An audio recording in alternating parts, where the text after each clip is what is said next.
we start with the awning.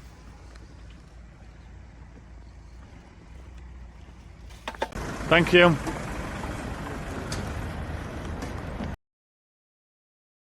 Good afternoon, everyone. We are in a place called Garda, which is just on the mouth of a river. I think it's Camenia, which just separates Spain and Portugal. So we're on this side, which is Spain, and over the other side is Portugal. And then just down that way is the Atlantic coast. So what I'm going to do is we're just packing up, because today we're going to go back to the future. Portugal is the only country on mainland Europe which has the same hours as the UK, so it's 2 o'clock here, so it's only 1 o'clock there. So I want to just give you a quick show around of this campsite. So Santa Tecla, I said on a previous video, it's been my least favourite one. Just doesn't feel like it's got a lot of character to me. I don't know whether it's because we're the only people on here. It feels a bit soulless. So I mean, the caravans are packed in. Let me try and find you a good example. I mean, it's got cool things here like what look like little tree houses there and tree houses there, and you've got caravans down here. But let me give you an example here. So here, one pitch, and then another pitch, and then there is another pitch, and then obviously, so you've got 4 pitches there. But then on exactly the other side, you've got 4 pitches. So the caravans are side by side. So if you think you've got 8 caravans in that little strip there, it's even more extreme on our side, because they're trying to get 5 down. And if you're in the middle, you know, you can't get a single look out of the other side, because the caravans are literally parked side by side. But obviously it's just their prerogative, isn't it? They can do what they want. If people pay the money, people pay the money. And what I have noticed as well, which you don't see a lot of in the UK, is like awnings, fine, but then like these other little separate awnings, whether they're like a utility tent or something like that. I've never seen them before, so it must be an abroad thing. Obviously that's our camp, so we've been quite lucky because there's been no one in front of us, so we've been able to see the sea the whole time. But if you have a look at where our transit is there, you know, there's supposed to be a pitch behind us. Our pitch starts there and finishes there, so our transit is literally right bang in that pitch. So if you've got a caravan that's 6 metres long, you aren't getting in at the top and bottom of it. But like I say, people have been parking the caravans side by side, which I'm pretty certain is not in line with health and safety regulations. You've got like these little gypsy cabins as well, they're quite nice. There's no swimming pool here. It's not by a beach. Just looks a bit tired. Like I say, it might be the time of year. I might be being a bit harsh on it, but look at that. 4 caravans right the way down there, absolutely packed in. You've got this caravan parked in this side. So if you think we've got all those caravans down there, there's a fire in one of them, you're in big trouble. I'll just quickly take you into the toilets, the main event. Washing facilities and clothes facilities there. The gents, nice enough. Urinal, sinks, showers, toilets. So I think having thought about it a bit, I think I realised this morning why I feel a bit, I say it's been a lovely sight. We've had nice weather, which has been great. I mean, the caravans there that are packed in, I've never seen anything like that before in my whole life. I mean, look there, you've got 2 caravans side by side. And same again there. I'll have a little walk down here, just see what's kicking about. That's 1, 2, 3, 4. And I think that one, that's 1, 5 there, so I'm not sure it's supposed to be positioned like that, but you obviously put the caravan side by side and have the awnings coming out. Just can't see that you'd have a lot of space. Feel pretty packed in. So back to the point that I said before, feels a bit soulless. Like I say, in the summer it might be absolutely amazing, might be the best place on the earth, but out of season now, whether we're the only people that are on site or whatever. It feels a bit soulless. And it also just feels a bit tired, a bit run down. And it's like the showers are cold, so when you spend as little time showering when you're on the road as we do, when someone has a shower, you want to have a hot shower. But the ones that we've tried have been cold. But you can get hot water in the taps, but just not in the showers. So all in all, I think it's going to cost us €23 a night. The location isn't great either. So like I say, there's no swimming pool, so there's no beach. And then like I say, we went to the supermarket the other day, it's like a mile that way. So we went to a Lidl again. And then about a mile that way. So you're a bit in the middle of nowhere. So normally I'd expect to have like a big swimming pool and a big beach or something, either or. But there isn't any of that here. It's just a bit, €23 a night, I think. I mean, is it worth it compared to the UK prices? Yeah, it is because of the weather. Would I come back again out of season? Absolutely not. Would I come back again in the summer? I probably would, just to see what the difference is and just to see how we can compare. So we've just got the job now of putting the awning back down or whatever. That's where everything's lying out. Just making sure everything's as dry as possible. So that's not long us over the border now into Portugal. And what I've tried to do in the last couple of videos is to try and sort of give a little bit of background as to the history and the culture for me and for you guys, but mainly for me because I'm very uncultured and not well travelled. So do you want to give us a little breakdown of some history of Portugal, babe? Yeah, it's also helping us pick out some things to do as well, because although we've kind of planned out some of our stops, we've not planned out all of our activities. So yeah, as we find out a bit about each country, it gives us an idea of things that we might want to see while we're here. So Portugal's the oldest country in Europe. It's had the same defined border since 1139. It's no surprise that Portuguese is the official language of 9 countries with over 236 million people speaking it around the world. It's Europe's most westerly point. Where land ends and the oceans begins is where you'll find Cabo de Roca, Cape Roca, the most western point of continental Europe. Apparently the views there over the Atlantic and Serra de Sintra is simply breathtaking, so that's something that we're going to visit. The sun very nearly always shines in Portugal. It's known to have the highest number of sunshine hours in Europe, with some regions boasting almost 300 sunny days a year. It's a perfect destination for winter or summer sun. It's home to the world's oldest bookshop, the Bertrand Bookshop in Lisbon's Chiado, with its colourful tiled exterior, opened its doors in 1732, making it the oldest bookshop in the world, just one of 50 branches throughout Portugal. I think you want to see that as well. Yeah. And it's also got Europe's longest bridge, an impressive 6-lane cable-stayed Vasco da Gama bridge that crosses the Tagus River, or Tagus River, not quite sure how you pronounce it, to the north of Lisbon. Was opened in 1998, driving the 18 kilometres, which is approximately 10.7 miles, is apparently a remarkable, sublime experience. There we go, Portugal, we're coming for you. Nothing could have prepared us for what was next. So I think it's the dry robes and the cushions, do you know what I mean, that have just... Pull that back.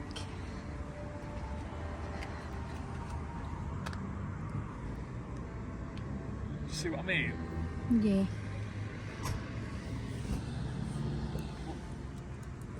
Mindful now. Do you know what though? Go and look, see how it's there though at the top. Maybe it's been this side of the bike rack. Here? There, do you think? Because I don't think, although I was saying about that black plastic clip, looking at it now, I really need to see how much space was inside when the bed was up. Yeah. To see how much is stuffed down the back. Do you know what I mean? Yeah. Right, so what I want to do is, 1 second.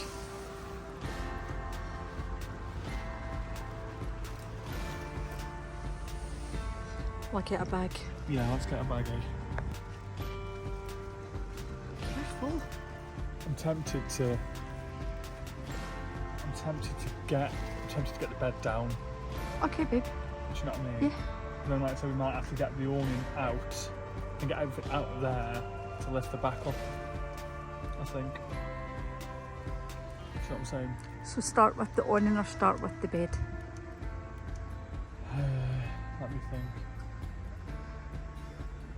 I think we start with the awning.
It's not like there's a massive amount of gold.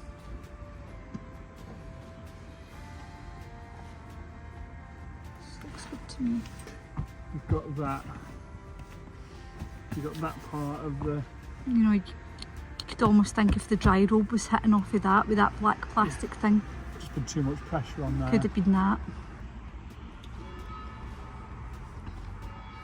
So, black bag now. Where and how? How? I think we've got to do it from the outside. I don't think we can... Maybe let's get the bed down and let me reassess in a second. What a difference a day makes. So today we come to you from sunny Braga on an amazing park up. So it's free electric, free water, the works. It's funny really because it's in like this town that's got a bit of a square with shops in and stuff like that. And every time I stay somewhere like this I think to myself, if this was in the UK, you just couldn't do it. You just wouldn't, well, they just wouldn't do it. So I say we've had a problem, haven't we, with the window, so I just today we're going to go get some breakfast just to try and take my mind off it a bit. A nice Portuguese guy borrowed us the hell is this? Pigeons. Portuguese guy borrowed us like a thing to put on the back to keep the place warm, and we put some black bag on the back. And to be fair, we had the heater on and we were perfectly warm. I'm just trying to show you these bad boys.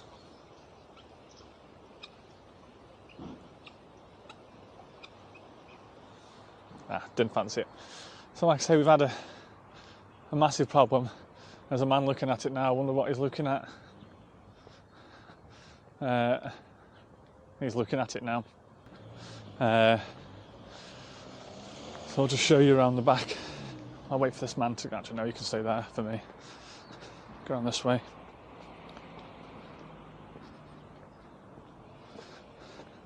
So this is what we've had to do.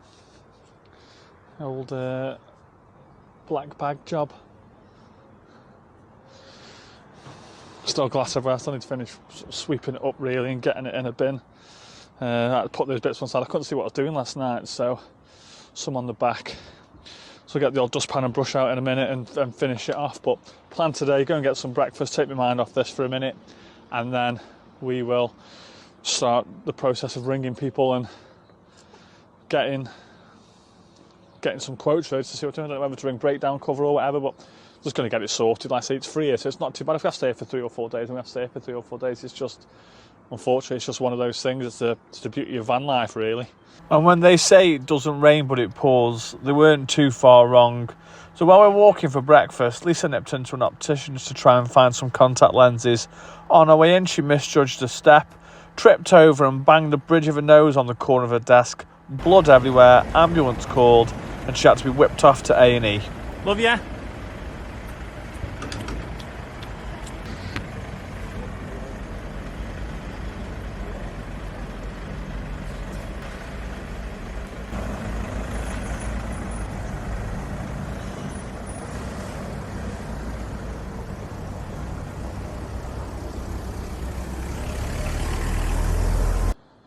palaver we've had this morning. On the way to the opticians, try and pick up some contact lenses because for some reason she hates wearing glasses, and she trips over, bangs her nose, blood everywhere in the opticians. So was getting an ambulance, had to get an ambulance to Braga Hospital earlier on. So it's been full daddy daycare today, and we've just about survived it, I think. Just about survived it. It's cost me a Kinder Egg and a dinner in a supermarket so I could push him somewhere with a flat ground. But we got there in the end. I'm here! She's just been dropped off by a taxi now. What? Which doggy? Oh yeah, seen it. Welcome home. Hello, my beautiful boy. Hello, my... Can't even tell. So, update. So it's our third day here, I suppose you'd call it. So we've spoke to the insurance company this morning, and glass is covered by the insurance, but we have to pay for it and then claim it back. So we've rang a company called Carglass in Braga, which is like Portugal's version of Auto Glass. No one there speaks English, so they've said, can you bring the vehicle down? I think that's what they said, because they need to check the window. So we've got to leave this free park up, go to Braga, which is like driving on wacky races, to take them to see if they can do anything with the window, how quickly they can do something with the window, and then we've got to find somewhere to stay. But contrary to what the weather report said, we've had a bit of rain this morning and a bit of grey sky. We could really do without that, to be fair, because of the window. It's, like I say, especially with a bit of rain, I don't want it leaking into the back of the camper or anything like that. We've got to drive with it like that, so God knows what sort of state it's going to be when we get back. We'll just have to see when we get there, one bit at a time.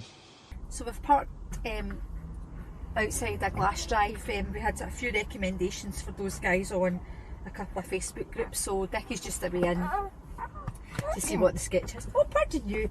And as you can see, my nose badly bruised.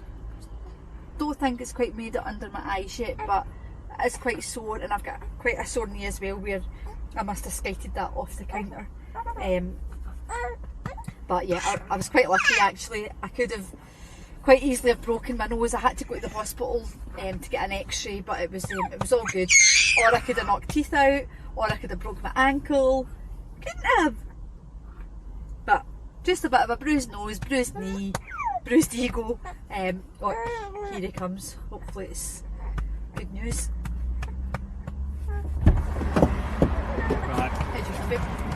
Oh, they said 10 AM tomorrow, it's going to be €400.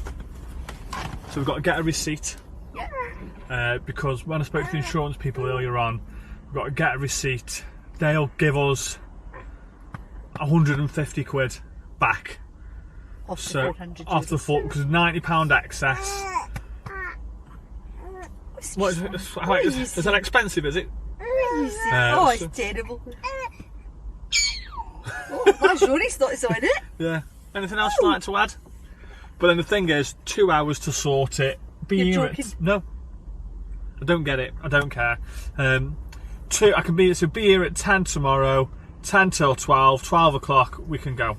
Amazing. And what I'd like to do is I'd like to go back to where we were before for a night.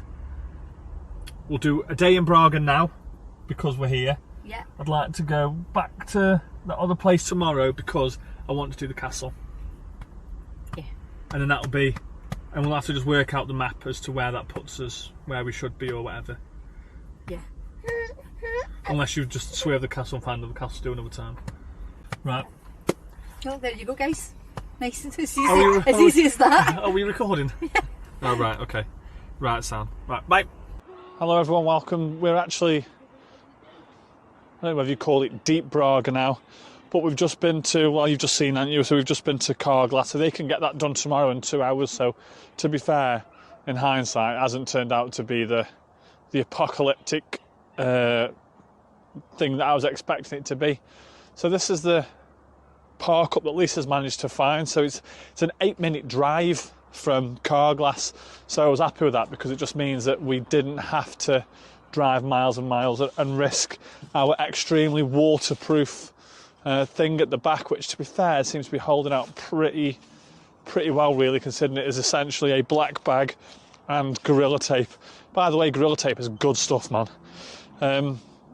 So the plan is now, I think we managed to get the sun canopy up, which is nice, just gives you a bit of space, and just having that extra bit of space makes a massive difference, doesn't it, babe? Oh, 100%. Yeah. So this is what inside looks like when we've got the bed down, so we've got to just tidy up a little bit. Up there we store stuff, and then down here is obviously the bed and all that. Now I just want to show you, so I'll show you something in a minute about this park up. It's absolutely amazing for sports fans, but I'll show you that a little bit later on. So let's say what we're going to do now, we're going to have a walk into Braga, try and identify a laundrette, or just work out where we can get to a laundrette tomorrow because we're way behind with the washing and stuff like that. But hopefully this time tomorrow in 24 hours we should be in a position where, oh, even better than that, it's got warm water in the showers. That was the first thing I checked when I got here. Warm water in the showers. So tomorrow, hopefully in 24 hours, we should be back sort of on the route of what we were sort of planning to do when we set off. We didn't have a regimented plan. I think we'd forecast for Braga 3 or 4 days, so I don't think we're going to be too far off that. And I think next stop then is Porto way or Lisbon, whichever one comes first, I think. But we might have a couple of nights on a CAMC site as well, just so we can get the camper cleaned and all that sort of stuff. But in the meantime, let me just show you Braga one last time from what we can see. So I'm hoping that's going to look really nice tonight, hopefully. Oh yeah, also as well, just as PS, Portuguese drivers are absolutely wild. And down at the bottom of this independent campsite was the most amazing view of SC Braga's football stadium. A truly amazing place if the football was at home. Nice one, baby.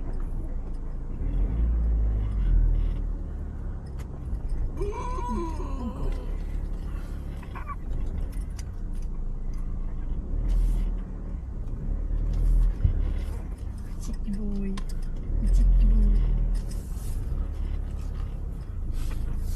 Oh, I don't know whether he thinks I've been doing this for a long time or whatever, but You are a cheeky boy. You are a cheeky boy. Mommy is a cheeky girl. Mommy is a cheeky girl. I wonder if that's it. It's in a big back glass. Yeah, Oh, aye. Nice. Good to go. away we go. Thank you very much. Cheers.